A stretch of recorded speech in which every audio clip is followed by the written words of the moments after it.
King Edward VII, whom some call the peacemaker, died in 1910. He was buried at Windsor, and in the procession were the finest and highest of men. There were 9 crowned kings, 30 proud princes, leaders of many a land. And old Kaiser Bill rode next to King George with his field marshal's baton in hand. Crippen was caught that very same year. Halley's comet flashed by.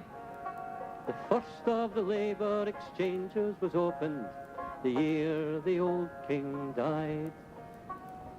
The Sydney Street siege brought 1911, when anarchy died in the flames.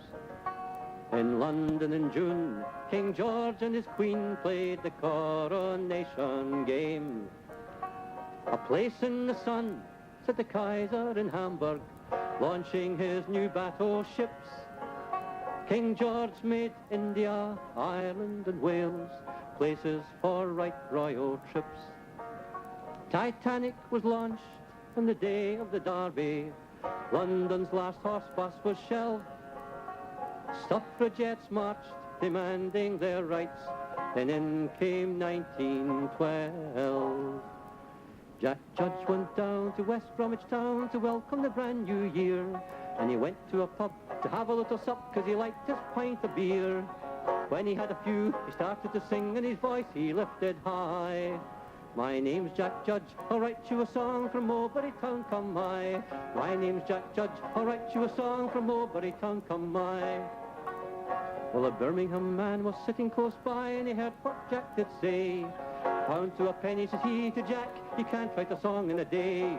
Jack, he laughed, and he sang another song, and he said, I'll take you on. This afternoon, I'll write you a song and sing it for the day is done. This afternoon, I'll write a song and sing it for the day is done. Jack laughed again, sang another song, and he called for a pint of beer.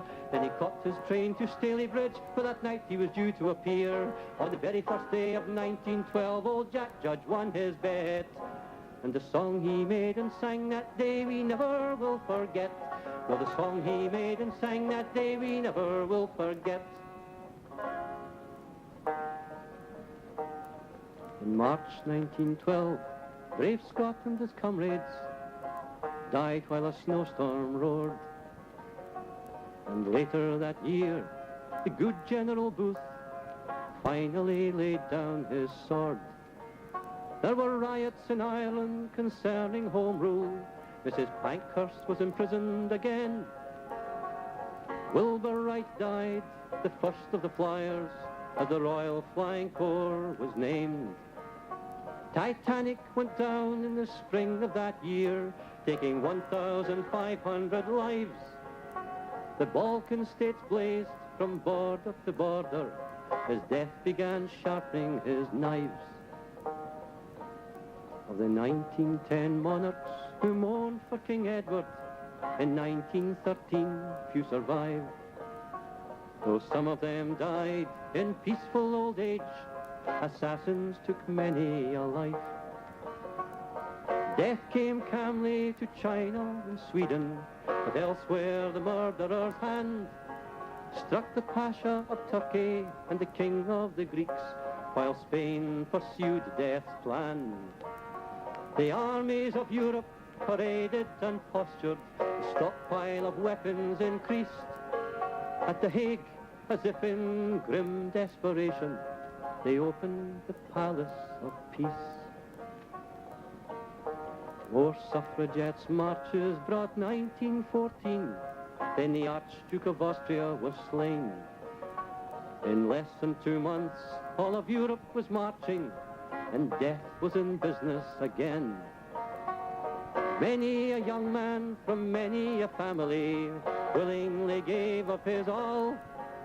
They died in their millions for dubious victory, answering Kitchener's call.